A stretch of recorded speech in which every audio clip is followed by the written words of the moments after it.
The Roman Empire became powerful by destroying thousands of other civilizations. They managed to build a massive military that very few could contend with at the time. But during their reign, a modest number of brave men and women sprang up to challenge them, and some of these challengers were very formidable. In this video, we will examine 9 powerful enemies of ancient Rome. You will also discover that these haters of Rome were nothing to sneeze at. They inflicted considerable damage on Rome's legendary armies. Stay tuned.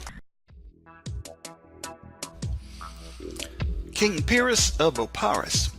In 280 BC, as Rome was conquering southern Italy, the Greek city of Taris, which is modern-day Toronto, called for the aid of Pyrrhus, who was a Greek commander and the king of the city of Epirus in present-day northwest Greece. Pyrrhus answered Taris' call and crossed the Adriatic Sea with his army. His military talent defeated the Romans in 2 battles, but in doing so, Pyrrhus paid a huge price, exhausting his military resources. By the year 275 BC, Pyrrhus understood that it was pointless to carry on the fight against an enemy with access to a seemingly inexhaustible supply of manpower.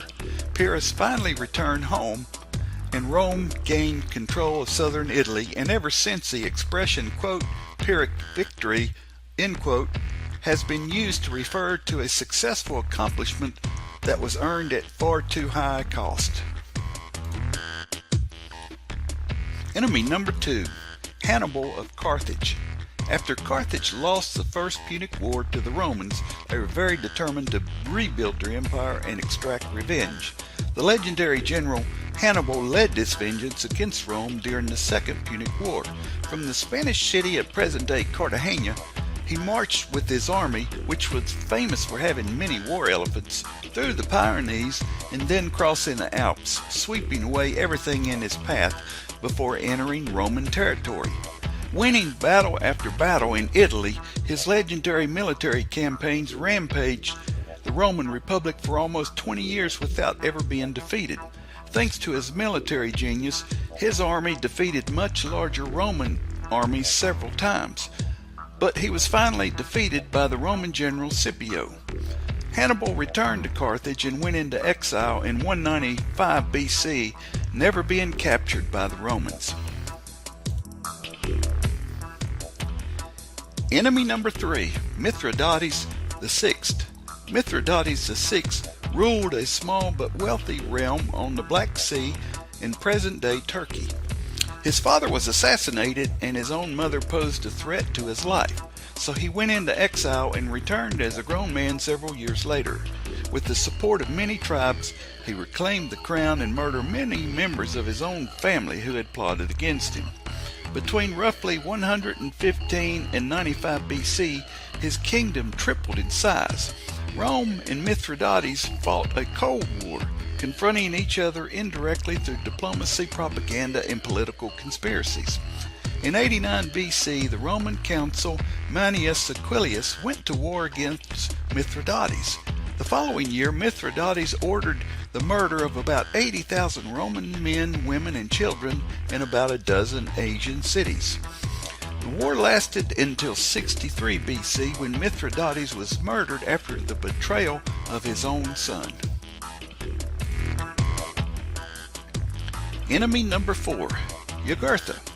As king of Numidia, which is present-day North Africa, Jugurtha made many enemies as he gained the throne. In 118 BC, he decapitated one of the heirs to the crown. Another heir, named Adherbal, fled to Rome, begging the Roman Senate for help. Jugurtha was very good at playing the Roman system by bribing everyone he could and buying as much time as he could. He captured the city of Cirta in 112 BC, and in 109 BC, Rome sent an army led by Metellus, a fine commander who was also not corruptible and very indifferent to Jugurtha's gold. The Romans, with the aid of neighboring kings, finally defeated and captured Jugurtha after 6 years of war. Enemy number 5, Spartacus. Spartacus was a Roman slave of Thracian origin who escaped from a gladiator training camp in 73 BC. He took 78 other slaves with him and profited from the inequalities of Roman society by recruiting thousands of other slaves and destitute country folks. Reports claim that Spartacus' army would attach dead bodies to stakes outside their camp and equip them with weapons to make others believe that they were more numerous than they really were. The revolt of Spartacus lasted 2 years before it was crushed by the Roman general Crassus. The difficulty of putting down the army of Spartacus was that many of them were trained fighters. Each of them were capable of easily killing 10 or 20 Romans during each battle. Spartacus was finally killed, but his deeds turned him into a legend. Around 5,000 of his men fled north after the defeat, and over 6,000 of them were crucified. Enemy number 6, Vercingetorix. After years of war and conquer in Gaul by the general Julius Caesar, the Gallic leader Vercingetorix convinced several Gallic tribes that they either had to unite against Roman armies or they would die. In 52 BC, Vercingetorix took Cinnabon, which is present-day Orleans, where he massacred numerous Romans and seized all their provisions. Even though most Gallic tribes had joined his cause, they were still simply no match for the highly organized Roman army. But Vercingetorix managed to always fight the Romans from an advantageous position on the battlefield. If he couldn't achieve the position he desired, his army would retreat and burn all the land, leaving nothing behind and depriving the Romans of supplies. His last stand against Rome was during the siege of Alesia. Vercingetorix came to Caesar asking for mercy, hoping to prevent more Gallic casualties. Some Gallic tribes were allowed to leave, but many soldiers were turned into slaves. Vercingetorix was kept in Rome as a prisoner for 6 years and was finally put to death. Enemy number 7, Boudica. Boudica was the queen of the Iceni, which was an eastern Britannic tribe. When the king died, the Romans tried to seize the kingdom, and the Iceni joined their queen and triggered a rebellion. Some neighboring tribes joined them, and together they launched an attack against the city of Colchester, where many Romans were massacred. From there they marched to London, the heart of the Roman commerce in Britain, and burned it to the ground. Boudica's rebellion was ended by the Roman general Suetonius in the Battle of Watling Street. Suetonius engaged the rebel force in a narrow field, neutralizing Boudica's numerical advantage. Boudica retired to her homeland, where she drank poison. Enemy number 8, Shapur I. Shapur I was a Sassanid ruler determined to regain the territories that his Persian ancestors had lost, most of which were under Roman control. Shapur captured Syria and its capital Antioch, which was one of the greatest cities controlled by Rome. The Romans struck back and recaptured some of the lost territories, but they left other battlefronts open. Roman Emperor Valerian offered terms to Shapur in person along with his senior officers.